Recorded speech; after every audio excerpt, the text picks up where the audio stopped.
Owning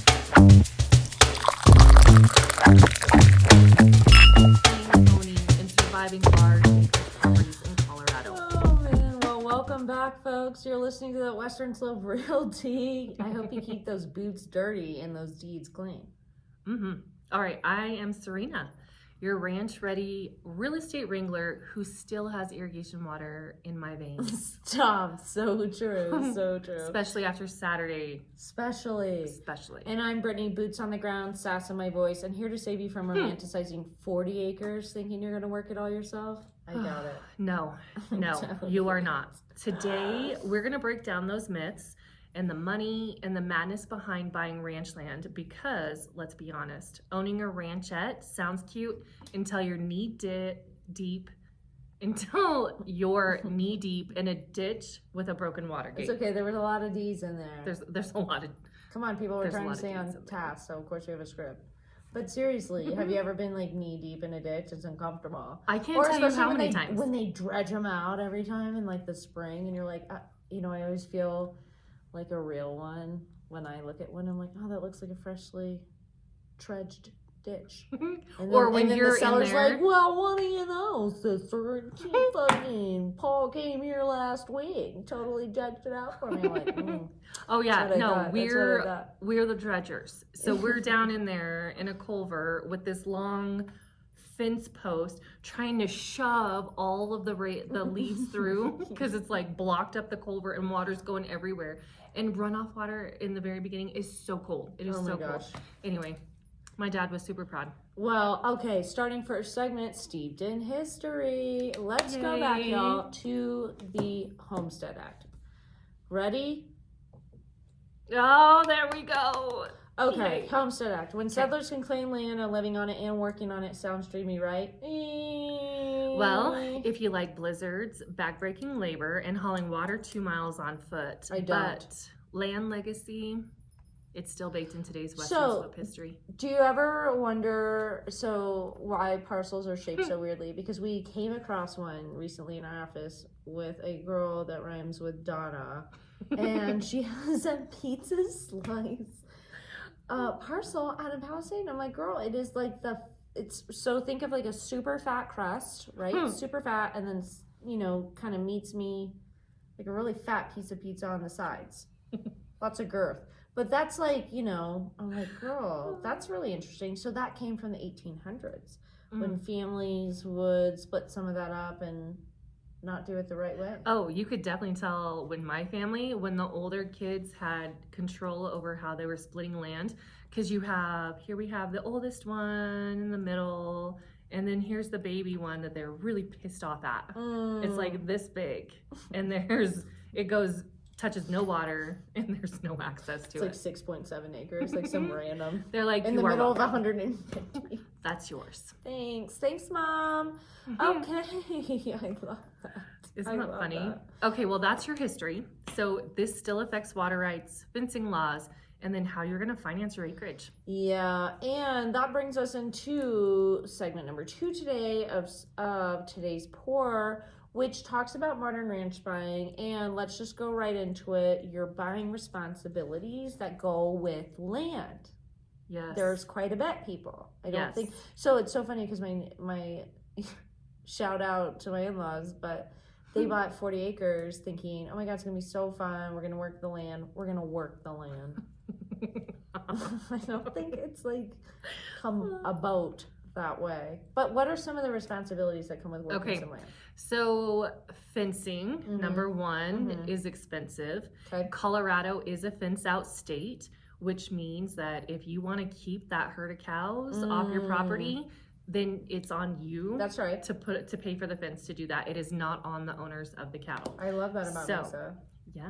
And then irrigation is confusing. And there are so many ways that it can be allocated and then deeded out. We've talked about this in a previous episode, and we talk about water so much because it really is so important out here. It really is. So important. Okay, then the third one is going to be livestock zoning. That's super essential. Okay, but what about that's not on our list, which is easements, which can also be a big deal if you're buying land, and like abandoned easements and making sure that that's like something that you're aware of. Or like I actually showed some land up on the mesa, and there was an abandoned Electrical easement. So Grand Valley Power had an abandonment easement. Are they willing? Can they bring that back at whatever point that they want to? And that's what you have to talk think about. Yeah. You've got to pull, like, that's why it's so important to pull a deep dig on title to find these out, because there are random ones. There was a railroad access easement that ran through up into Mac, and that was from like the early 1900s, and that was just vacated. And we have to remember that financing land is super different than like residential financing, because they want way more money down. Yes. Like at least 25%. Right. I said what I said. Right. Yeah. Sometimes it can be more than that. I remember hearing at least one lender in town was like, I need just a little bit more. And I think it's going to depend on the property. And so that's why, get with your lender, check that out, and ag financing. Okay, so we also need to think about water rights, which we've covered. Right. And then county road maintenance, if there is any, because there may not be, it may be on you to do that. And so that's going to affect gravel, which we do know something about here. And then also snow removal. And talking about, going back to a little bit about loans, is like that. Do we need an ag loan? Do we need just cash? Right. I mean, I feel like you're pretty good about knowing some of those distinctions, especially when it comes to that AG life. Well, and when you get into that bigger acreage like that, an ag loan is going to be pretty much your only option. Yeah. But we'll bring somebody on the show later on to just check this out, to give us some more info. But I know that they do take longer. So what's the tip about this? Ask your lender. Absolutely. If you want some land, ask your lender. Yeah. Bum-ba-da-da.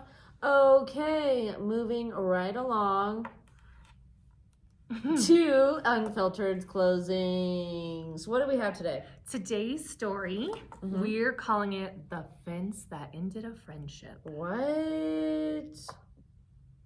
What happened? Derek's gonna hate that we're adding in our own sound effects. Shout out Derek, he's our editor. Derek DeRush is amazing. All right, but Unfiltered closings, what do we have today? Okay, so today's story. 2 neighbors, 1 shared property line, and a very vague legal description. Don't you love that? Or my favorite is when they put 2 fences in. Yeah.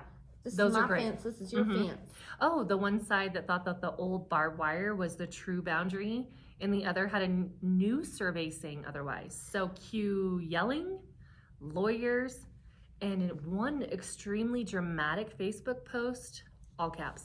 Well, and to their defense, I mean, here's the thing.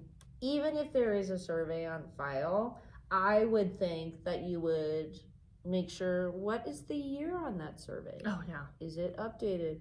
Will title accept that survey?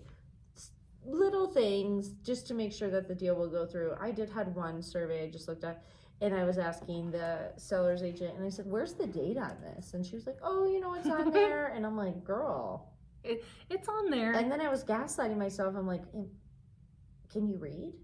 Are you good at your job? And I'm like, I swear, I can't see a date on here. But the other one I got, we terminated that, and the other one we just got on a contract. They had ones from 1994. I'll take it. It's pretty. I know we're in 2005, and you're thinking, oh my God, that's 30 years. How could that possibly be? But there are people that go back out, dig out the markers because they were put into the ground, right? And so it's able to be found once again. So it's so funny though, because like I think of the boundary lines, the fence lines changing, and I can just see brothers fighting over property back in the day, and like going out at night and moving the fence posts over. Like that's something.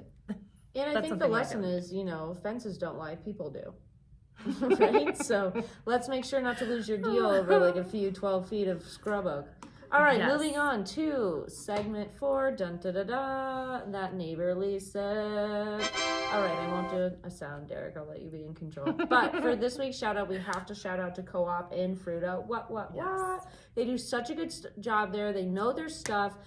Fencing structures, hay forks, mineral blocks, you name it. They're so good at it. What do you think? Oh, they're wonderful. They give great advice, good advice, real, not just like, oh, I saw this on YouTube, which, everything on YouTube is amazing. But I went in there for my little sign clips, and I told him, I was like, I need the little secure, hardcore sign clips. That's exactly what I said. And he took me right to them. Wow. You know the name of them? Carabiners. Oh. Yeah. It's hard. It's clips. a hard word. What did she call them people? What did you say? Say it again. Little hardcore strong clips. Ooh, you just offended the climbing community. I hope you're still listening to us. If you saw my booty, you would know I don't climb.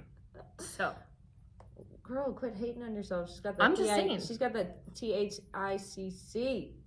okay. But you should know, other than that, we're very excited so much for the ranch lovers and dirt dreamers. Your real estate tea for the week. Ranchland is beautiful, but it's not for the faint of heart or the wallet. No, it definitely is not. So next week, we're going to break down first-time buyer fails, the red flags to look for, and the top 5 mistakes that cost people thousands. Ooh, if you've learned anything or something today, follow us, share us, like us, tag us, subscribe to us. If you tag us to that friend who thinks cows are just a yard decor, or even an emotional support, or even the best one is in LA where they're like, they're domestic animals and they're like those cute little cows. Yeah. They have rooms for them and everything. To see what happens to your floor. Okay, so until next time, sip slow, ask questions. And stay out of the neighbor's pasture. Bye, y'all.